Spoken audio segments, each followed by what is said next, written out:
Are you ready for another day of Fallout 76? Oh, that's a big yes. Let's talk about what the press and Pete Hines are saying. Salutations everybody, it is Matty here today, and let's talk about that very big game announcement that happened yesterday. Yes, I am also incredibly excited for Team Sonic Racing. Let me tell you what, this game...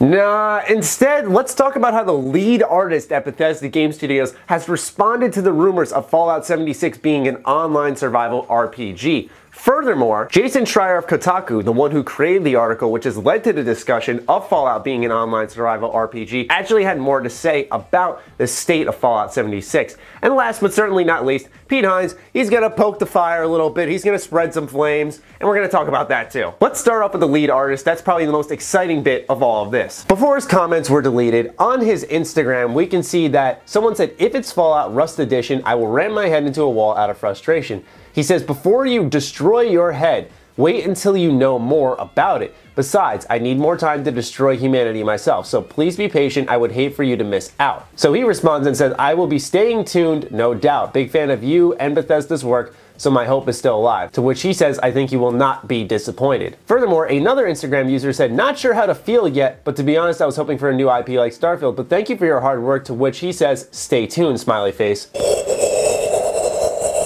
Don't even get me fucking started. I have heard personally that Fallout is the focus for this year, but his comments incline otherwise, that maybe we'll see some inkling of Starfield at E3. But right now, I just want to focus on Fallout and not get too much into speculation territory. Let's talk about his response to it. Furthermore, you guys need to check out this man's Instagram and his YouTube page. He brought a sentry bot from Fallout to life. It is actually scary but fucking amazing. I will have it linked down below. Seriously, he does cool stuff, super talented guy, awesome person. Check him out. But let's talk a little bit about this Fallout Rust Edition and his response to it. He was more so inclining, wait till you see it, then make up your mind, which I think is a good philosophy for any type of video game coverage. His suggestion that we won't be disappointed with what we see, either that is confidence in the work that they have put into it, which I think every game developer to some extent has, because this is years of work for them that's finally coming to fruition, or the disappointment would come from this being a solely online game, something along the lines of Rust in the Fallout universe, which I don't think many people want,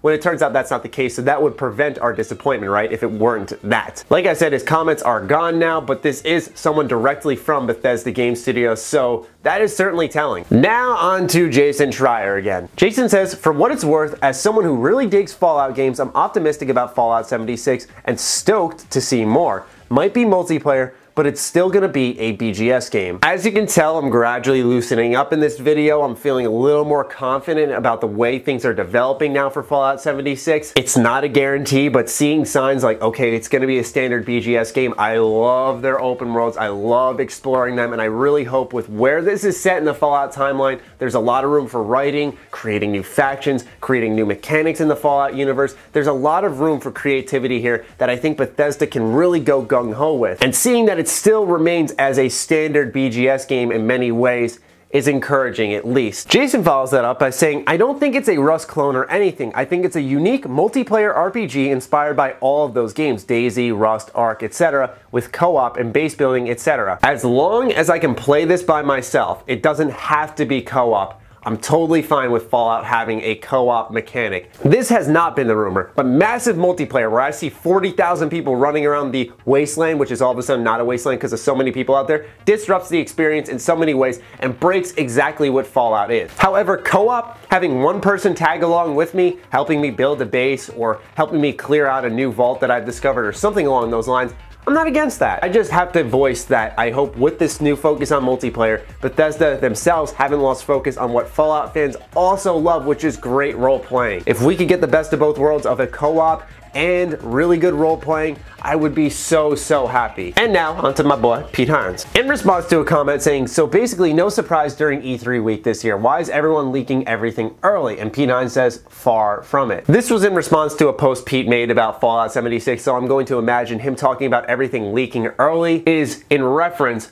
to Fallout 76. Pete saying far from it makes me look at it and think a number of things we can't definitively say because all of it's sort of vague. But number one, he's likely saying the rumors and leaks aren't true, don't pay attention to them, and wait for official word from Bethesda. Or if we tag along a little bit on what the BGS artist said about Starfield, maybe that's what he's alluding to, like, yeah, it's far from everything's been leaked, we still have this in our back pocket. Because I need to voice this now, and I have absolutely no reasoning for this, but I have a funny feeling about Fallout 76. Not in the term of the game, but since we didn't see a wide open world in the trailer, I wonder really what Bethesda is going to be bringing to the table at E3. Is there more to show? Not only for Fallout 76, but more from BGS, because we are hearing that Maryland and Austin are working on this, but what's Montreal been up to? And they've been around for a good couple of years now. So is there something else happening under the hood at Bethesda Game Studios? I don't want to look too deep and speculate too hard right now, but these are all ideas floating around. Like I said, I got a funny feeling about Fallout 76. But that is the latest on Fallout 76. Thank you so much for tuning in. If you're looking for more Fallout 76 coverage, you are already in the right place. I'll tell you what, hit the subscribe button, tap the bell icon too, because YouTube is fucking out of its mind lately. And while you're going down there, be sure to follow me on Twitter, like me on Facebook. Those links are in the description down below, along with my Patreon. Do consider supporting that as it fuels all the content we create here. Stay sexy, stay active. I love you all. Peace.